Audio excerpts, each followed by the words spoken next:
I'm the Big Shot Critic. Last time I was recovering from a cold. Since then I've had a cough. And today, Fantasy Island gets knocked out of its orbit.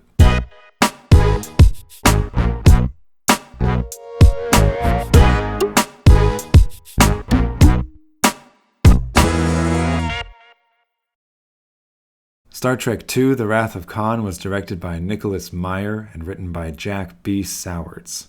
It stars William Shatner, Leonard Nimoy, DeForest Kelley, James Doohan, Walter Koenig, George Takei, Nichelle Nichols, a very young Kirstie Alley, and Ricardo Montalban as Khan.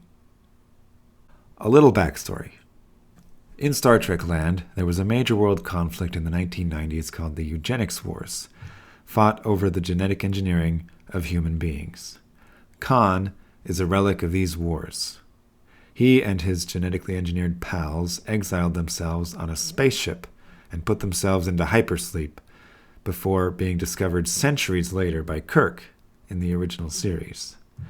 The result of that encounter was that Kirk almost lost the Enterprise, but in the end he outsmarted Khan and marooned him on an uninhabited planet out in space.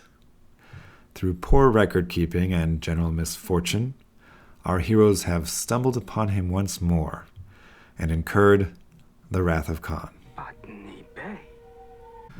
Where the motion picture was an ensemble movie, it's safe to say Kirk is the main character of Star Trek II. The plot revolves around Khan and all his schemes, but the movie is really about Kirk dealing with age. In 1981, Bill Shatner was 50 years old. A man called Harve Bennett had been put in charge of Star Trek II, and he had a conversation with Bill about aging gracefully, and how some actors had done it and others had not.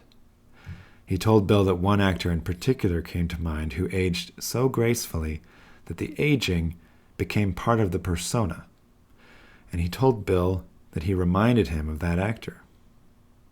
It was a true statement. It wasn't a con. I really did believe that. He said, well, who? I said, Spencer Tracy. He said, well.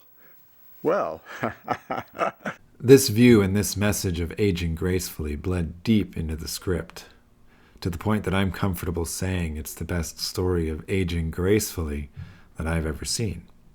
William Shatner has gained a strange reputation for overacting that is entirely undeserved. He's got a lot of work to do in Wrath of Khan, and he demonstrates total control of his screen presence. Let's just say, of all the performances of Starfleet captains that I've encountered in my travels, his is the most human.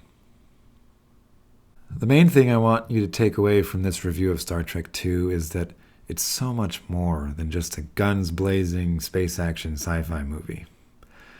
Nicholas Meyer really did create something special here. I had it in my mind that the motion picture was the one that was more brains than brawn, and The Wrath of Khan comes in with all its action and changes that, but I was wrong.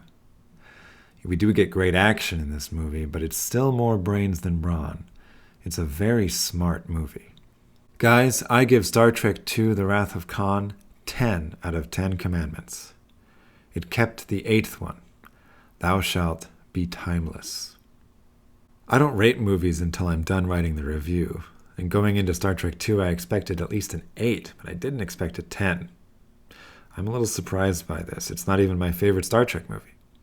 With the rating of Star Trek II: The Wrath of Khan, Gene is now at 7.5, while George maintains a slim lead with 7.7.